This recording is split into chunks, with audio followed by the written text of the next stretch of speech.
আসসালামু আলাইকুম ওরহমতুল্লাহ। শবে বরাত সকল মুসলমানদের জন্য একটি বরকতময় রাত। আজকের এই ভিডিওতে শবে বরাত নিয়ে সংক্ষিপ্ত কিছু তথ্য তুলে ধরার চেষ্টা করব ইনশাআল্লাহ। তাই আমলের নিয়তে ভিডিওটি সম্পূর্ণ দেখুন, উপকৃত হবেন। শবে বরাতের নামাজ কত রাকাত? শবে বরাতের নির্দিষ্ট কোনো নামাজ নেই।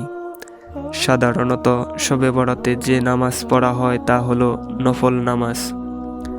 আপনি 2 রাকাত করে নফল নামাজের নিয়ত করে আপনার সামর্থ্য অনুযায়ী যতটুকু পারেন পড়তে পারেন। শবে বরাতের নামাজের নিয়ত: আমি শবে বরাতের 2 রাকাত নফল নামাজ আদায় করছি, আল্লাহু আকবার। অথবা 2 রাকাত নফল নামাজ আদায় করছি, আল্লাহু আকবার।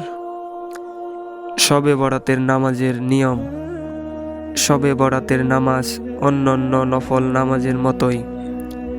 কোনো বিশেষ নিয়ম রাসূল সাল্লাল্লাহু আলাইহি সাল্লাম থেকে বর্ণিত হয়নি, তাই স্বাভাবিক নিয়মে 2 রাকাত করে নামাজ পড়তে হবে। শবে বরাতের রোজা কয়টি রাখতে হবে?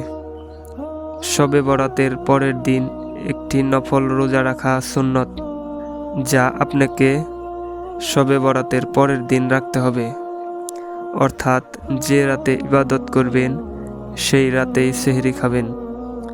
তবে রাসূল সাল্লাল্লাহু আলাইহি ওয়াসাল্লাম প্রত্যেক আরবি মাসের 13, 14 ও 15 তারিখ রোজা রাখতেন, তাই 3 দিন রোজা রাখা উত্তম।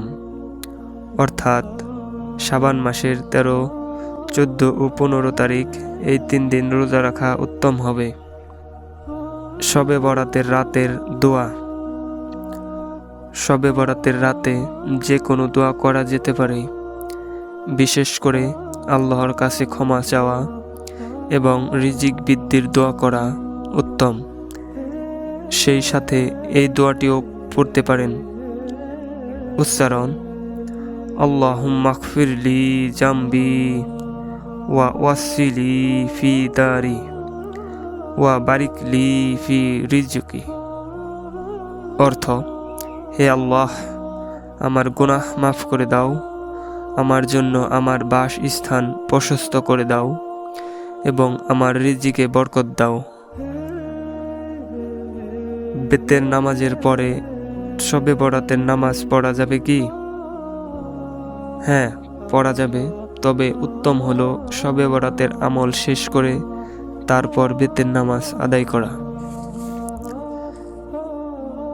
সতর্কতা: শবে বরাতের নফল ইবাদত করতে গিয়ে যেন ফজরের ফরজ নামাজ ছুটে না যায়।